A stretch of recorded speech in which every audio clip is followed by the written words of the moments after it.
अगर इनको माँ मानते हैं तो वीडियो को लास्ट तक देखें और इनकी प्रार्थना करें, गोड़ लगे, यही आप लोगों को आगे बढ़ाएंगी सरस्वती माँ। जाड़ा में बजने वाला धूम मचाने वाला सॉन्ग लिखा हूँ, लास्ट तक जरूर देखें। आप लोग कोई भी स्टूडियो में जाकर इसका म्यूजिक बनवा कर लाइव रिकॉर्डिंग करवा कर आप लोग इसे लॉन्च करा सकते हैं। तो वीडियो को लास्ट तक देखें और सब्सक्राइब कर लें। नमस्कार, प्रणाम दोस्तों, संगीत की दुनिया में आप लोग का स्वागत है। दोस्तों ऐसा सॉन्ग लिखे हैं दोस्तों, ढोलक और झाल और हारमोनियम पर समर सिंह जैसा। तो वीडियो फुल देखें और एक लाइक कर दें। और हमारे चैनल पर नए हैं तो लाल बटन दबाकर फ्री में सब्सक्राइब कर दें। दोस्तों ऐसा सॉन्ग कोई भी नहीं देगा यूट्यूब के माध्यम से। दोस्तों हम दे रहे हैं आप लोगों को, तो ये वीडियो को लास्ट तक देखें। और जो भी सिंगर भाई हैं देख रहे हैं उनके लिए खास है, और जो भी इसमें फ़िलहाल में हमारे वीडियो को देख रहे हैं उनसे गुजारिश है कि हमारे चैनल को सब्सक्राइब कर लें और वीडियो को लाइक करें और वीडियो को ज़्यादा से अधिक शेयर करें अपने दोस्तों में। और जितने भी आप लोगों के सिंगर भाई हैं उन लोगों को शेयर करें।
जनवा में साल राजा जी पर साल यो सही दिहला भुलावाई खिचड़ी पए बर साल हमके चाहिए पर साल यो सही दिहला भुलावाई खिचड़ी पए बर साल हमके चाहिए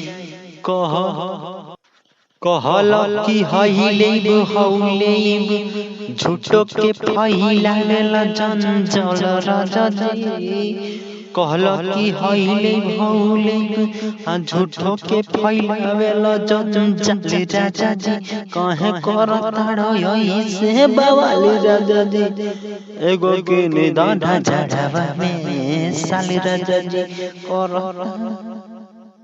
करताड़ काए बवाल राजा जी एगो कीनी दाना झड़ावा में साल राजा जी।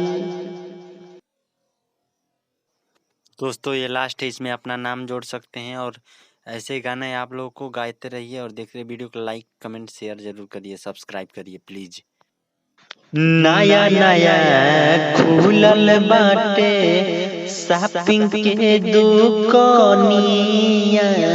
नया नया खुलल बाटे शॉपिंग के दुकानिया जाके लिया और तू हई बाड़ी हम नया कनिया नया नया खुलल बाटे शॉपिंग के दुकानिया जाके लिया तू हई बाड़ी हम नया कनिया एहू बेरी करिह कवनो बहाना मनीष जनी दी हटल राजा जी एहू बेरी करिह कवनो बहाना मनीष जनी दी हटल राजा जी रितेश से करता काहे बवाल राजा जी एगो किनी दाना जड़ावा में साल राजा जी रितेश